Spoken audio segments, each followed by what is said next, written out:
Welcome student. This is in this virtual classroom. This is the 31st lecture on engineering mechanics and this is the last lecture on general motion. Now here in this lecture I am going to discuss the motion of a rolling coin. When a coin rolls, it spins as well as it is rotating about a fixed axis. Generally that axis is vertical axis. So in that case we will study the motion, the torque, angular momentum, so all this. Let's follow the lecture.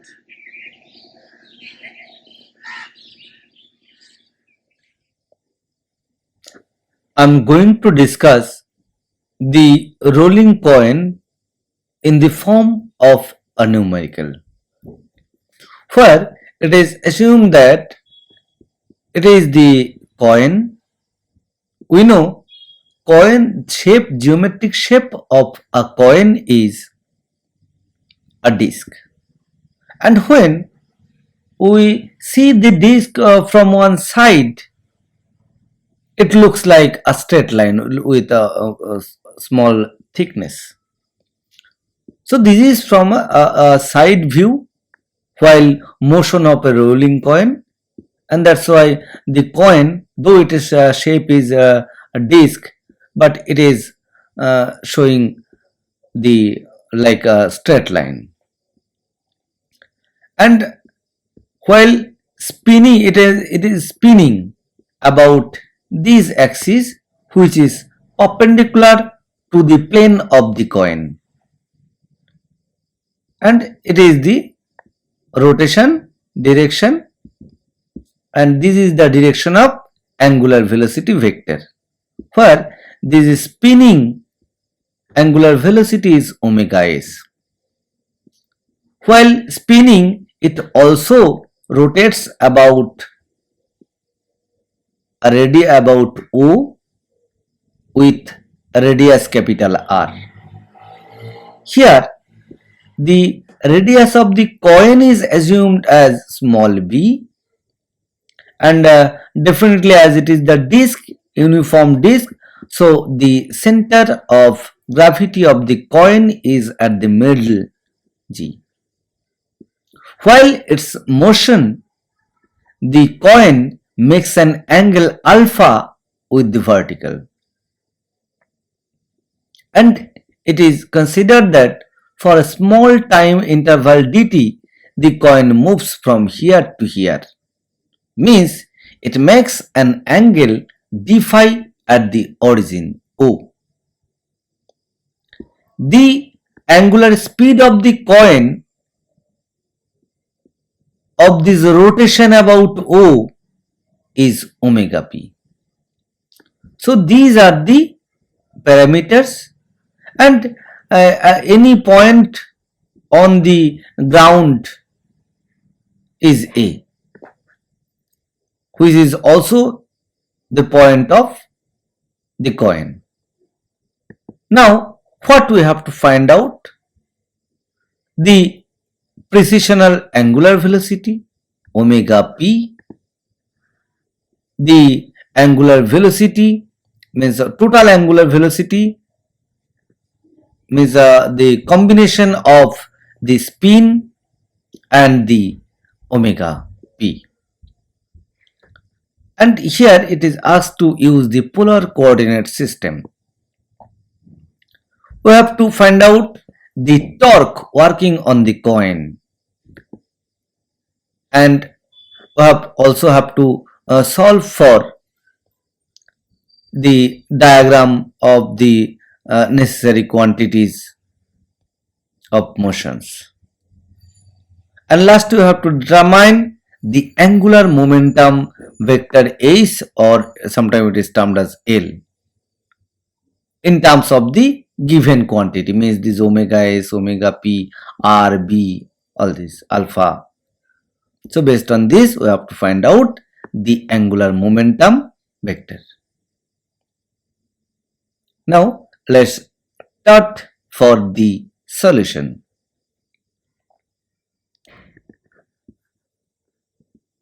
we know the angular velocity vector is in the direction of the axis about which it is rotating. Now, the axis of this disk is perpendicular to the plane along this, so it is the direction of the vector, where the spinning direction is this.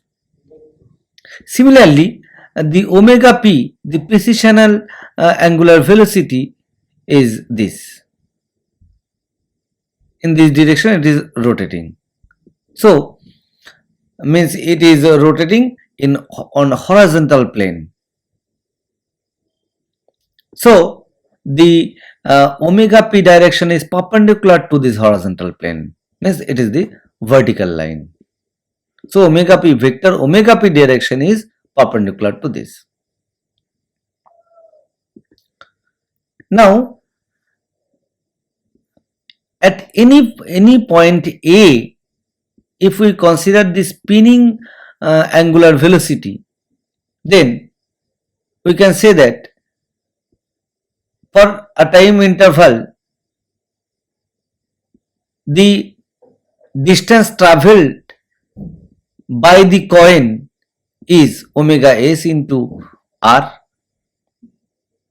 omega. This is the velocity. This is the velocity of the coin at any point. We know for any circular motion, means angular motion, the linear velocity is omega into r. So if we consider the spinning motion, the for the point A, the angular velocity is b into omega s. Again, if we consider the precessional motion, then for the point A, the velocity is capital R, as the radius is r into omega p.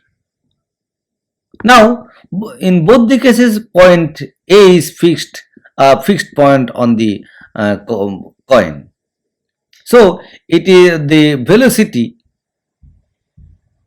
in both the cases is same, and that's why r omega p equals to b omega s.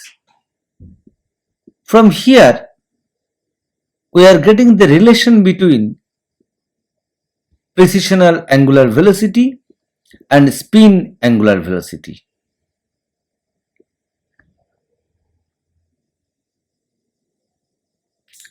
Now we'll try to find out the total angular velocity. Now two different angular velocities are there. One is omega s, another is omega p, which is a vertical line here. Now we can use the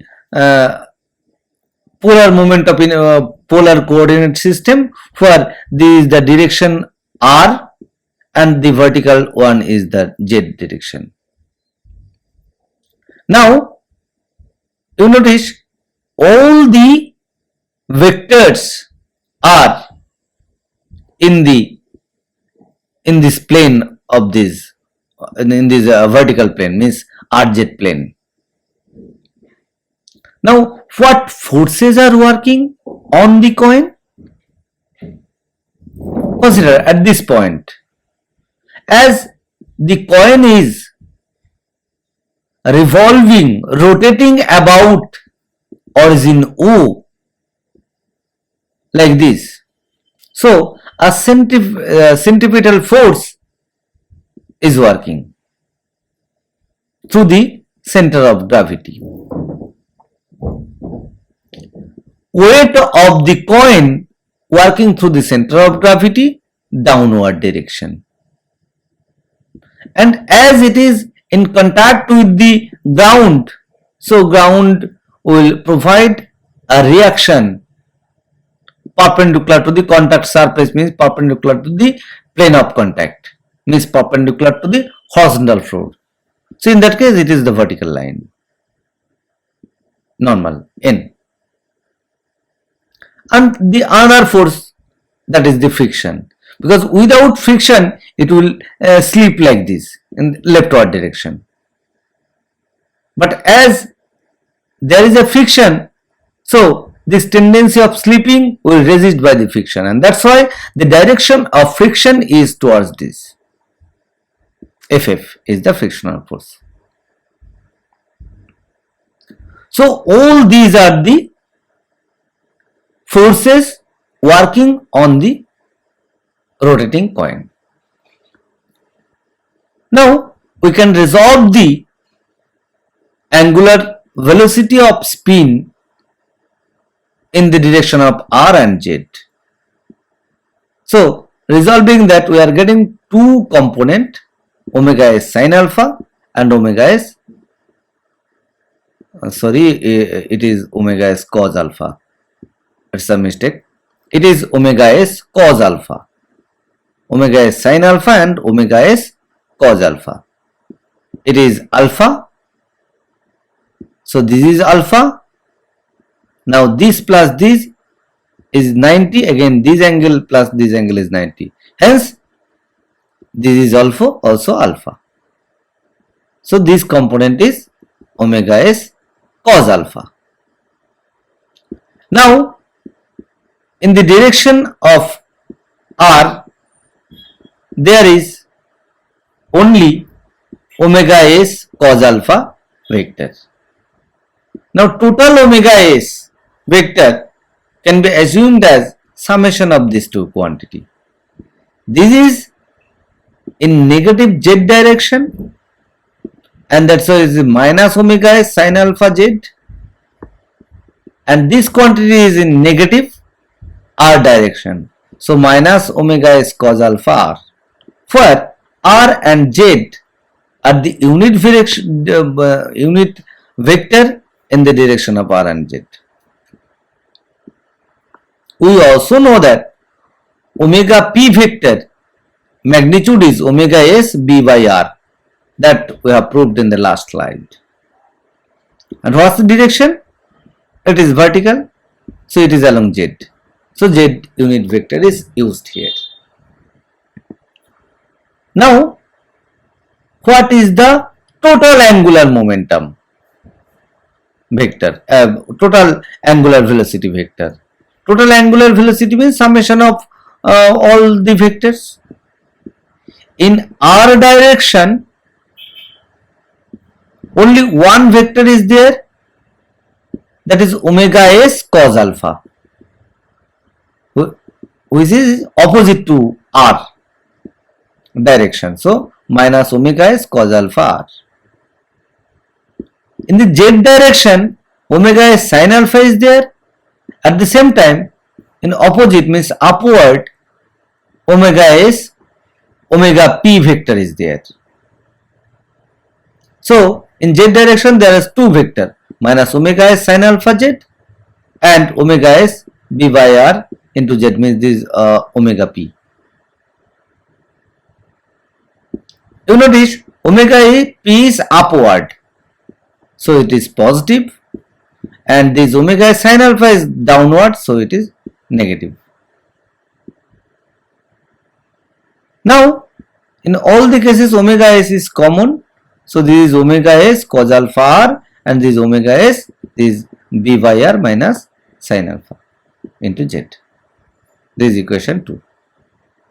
So we are having the total angular velocity of the coin, that includes the spinning angular velocity as well as precessional angular velocity. Here one more point is important, that what's the distance from A to this.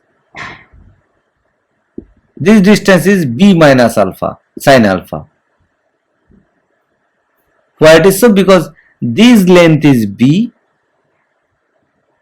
this angle is alpha, So this is equals to B sin alpha, and here to the center it is R. So subtracting this, we are getting this is R minus B sin alpha. Means the coin is rotating as it is inclined. So coin is rotating not exactly with R radius.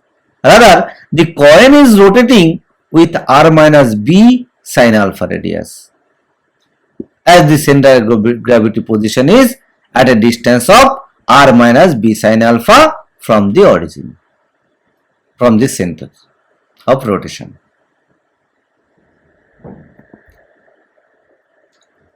Now we have to find out the net torque working on the coin. To find out the net torque, we have to find out the magnitude of forces. We know that the condition from the applying the condition of static equilibrium, all the forces will balance. At a particular instant, the coin is under this condition under all the forces.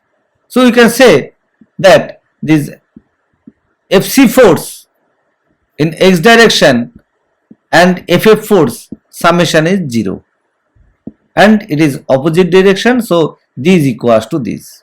Hence Ff means frictional force equals to Fc. Again we know Fc equals to centrifugal force m omega square r.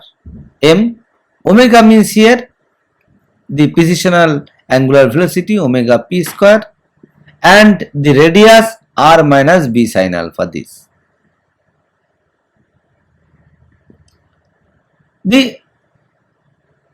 If we neglect this b sin alpha, then definitely it is m omega p square r. Now what is the torque? If we want to find out the torque applied to the coin, working on the coin, and the torque is measured about the mass center G, then we have to consider all the force working on the coin.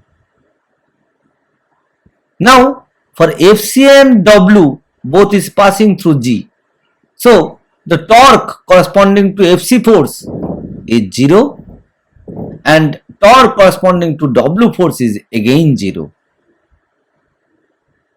So torque produced due to the force N and Ff.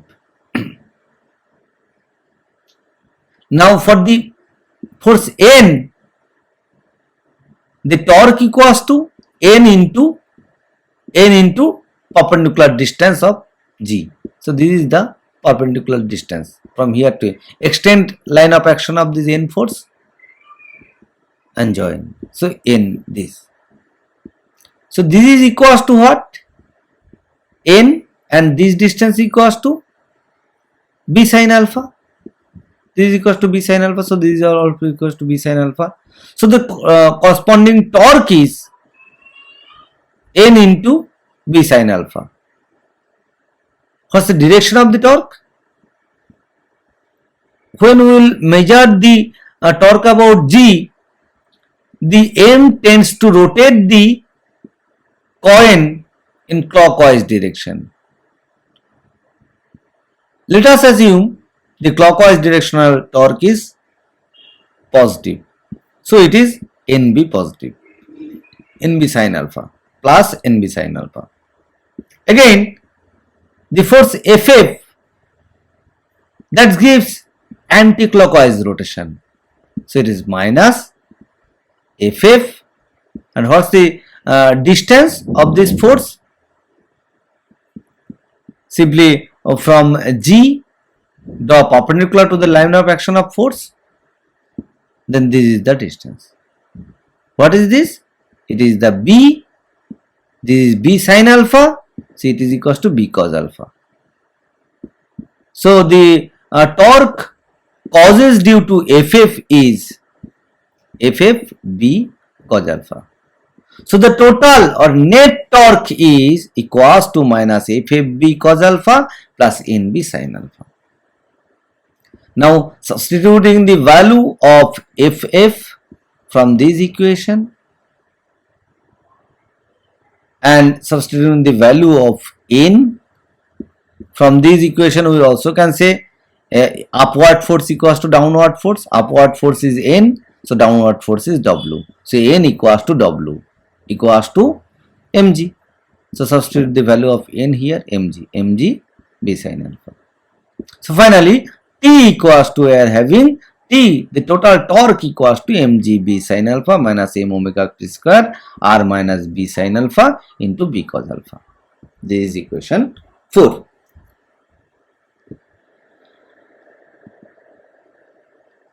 To find out the angular momentum vector, we have to consider the principal axis method. So what is the principal axis method? A coin is a disc, and we know, we have discussed in kinetics of rigid body that for all the bodies, rigid body have 3 different principal axes.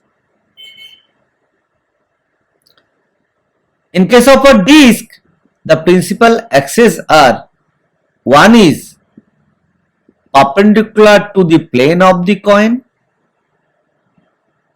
another two is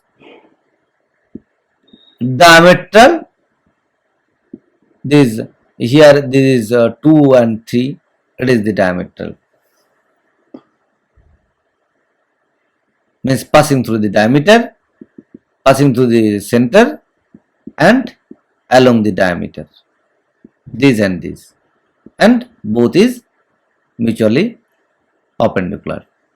Means axis 2 and 3 lies on the plane of the coin, and axis 1 is perpendicular to the plane of the coin. I repeat, there are 3 principal axes. 2 is mutually perpendicular and lies on the plane of the coin, and the third one is perpendicular to the plane of the coin and passing through the centroid.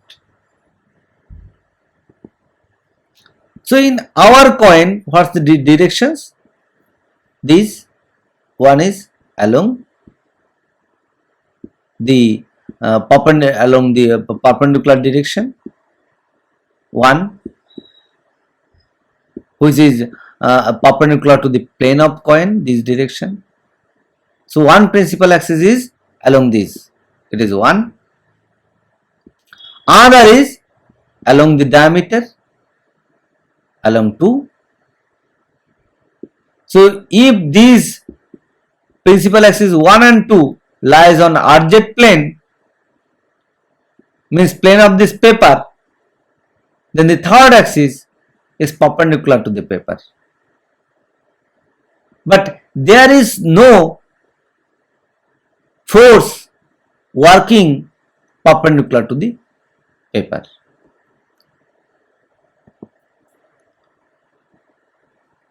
That's why no motion perpendicular to the paper.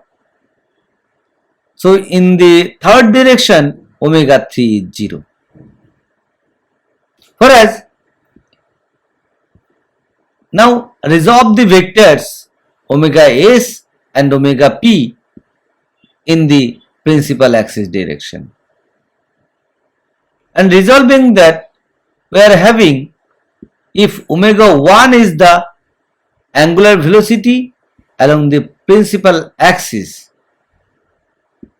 then that is equals to omega s, because omega s itself along 1, and other is the component of omega p. Omega p was vertical.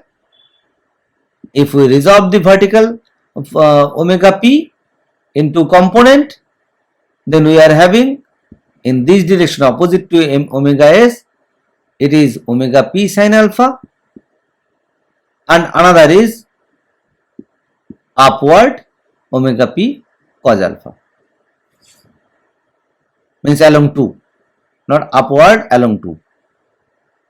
So omega 1 equals to omega s minus omega p sin alpha, omega 2 equals to omega p cos alpha, and omega 3 equals to 0.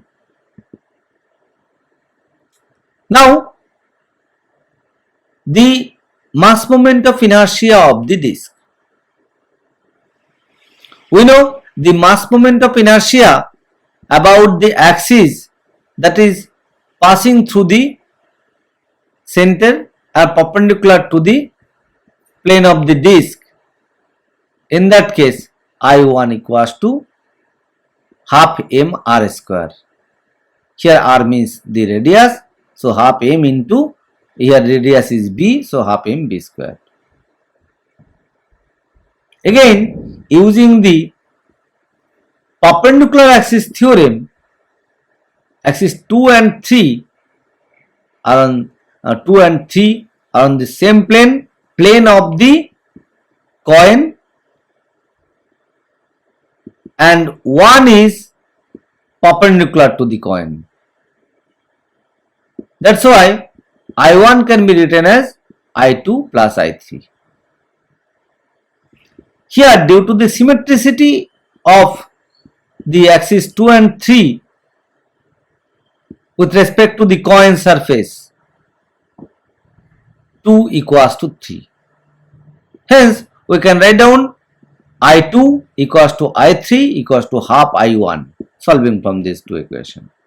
That is equals to 1 by 4 mb square. So these are the moment of inertia in principal axis direction.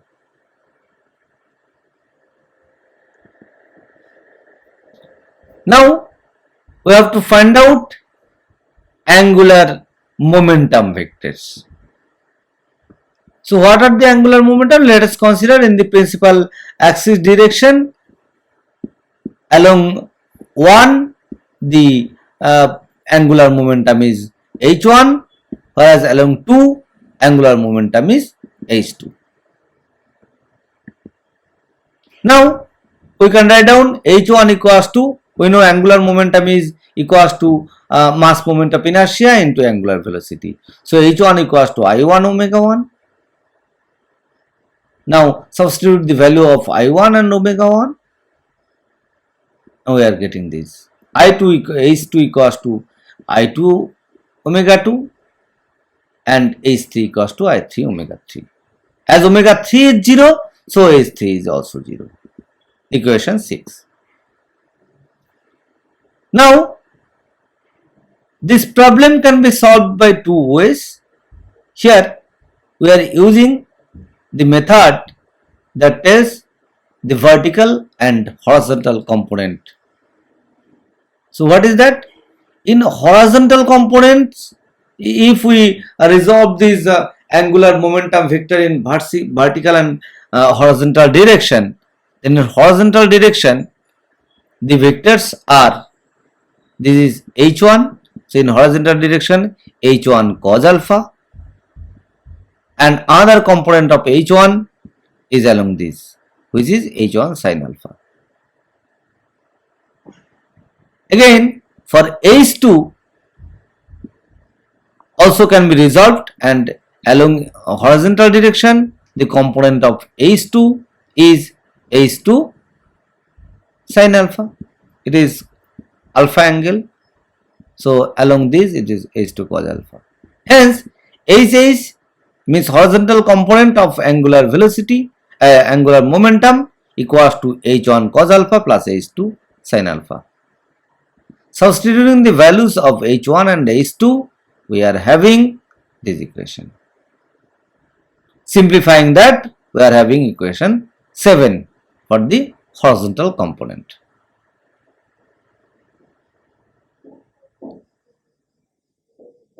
Hence, the vertical component, similarly we are calculating, that is equals to h1 sin alpha minus h2 cos alpha. This is h1, in vertical direction the component is h1 sin alpha, whereas this for h2 cos alpha, but it is in upward direction. So hv equals to this. Now substituting the value of h1 and h2, we are having this relation of vertical angular momentum, and we also know the relation between omega s and omega p, and we will substitute this relation, and the entire horizontal component can be obtained like this. Here one very important word is that this vertical component of angular momentum does not change with time. It is always vertically downward, single direction. But as the coin is rotating, so continuously the horizontal components, it's changing, direction is changing. Not the magnitude, but the direction is changing. Like this. Somehow this, and then for this position. So horizontal component of this angular momentum is changing. So now we are interested about horizontal component only.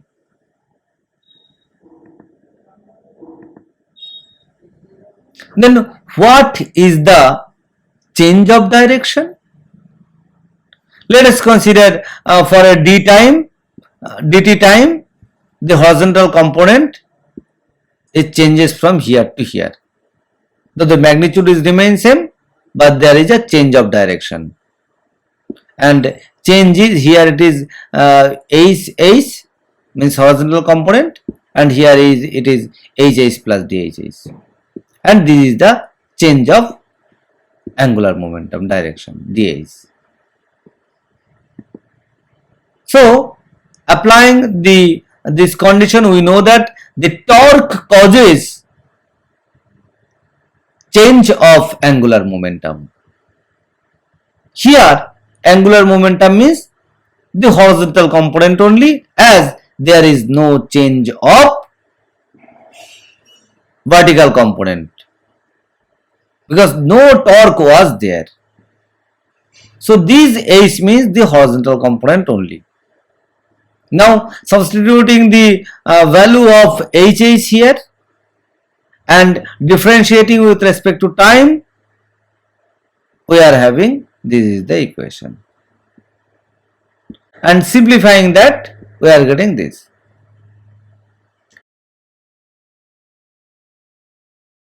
Hence after simplification, the omega p, that is equals to this, and if b is considered very small,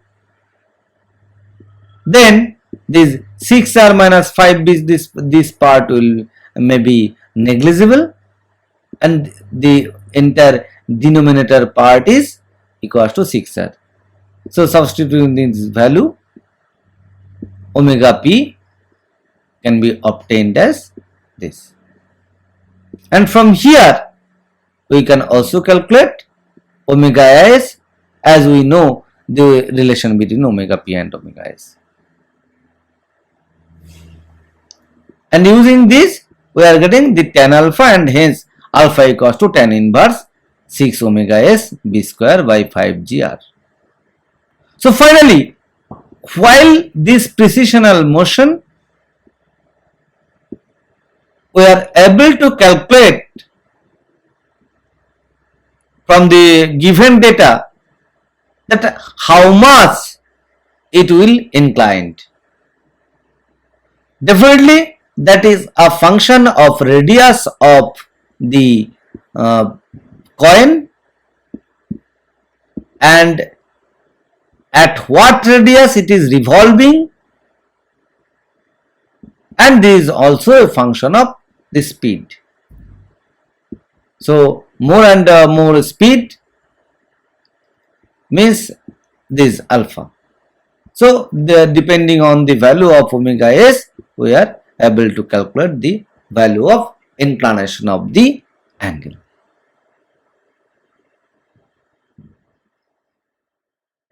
The references that I have used to prepare this video lecture is given here. So I have discussed the motion of a rolling coin, and this is we have completed the lecture on general plane motion and general motion. Thank you for your patience, and I will request you to make comments if you need think that some modification is required, and if some doubt is there, then also place the doubt in the comments so that I can improve it and try to solve your doubts. Thank you for your patience. Thank you.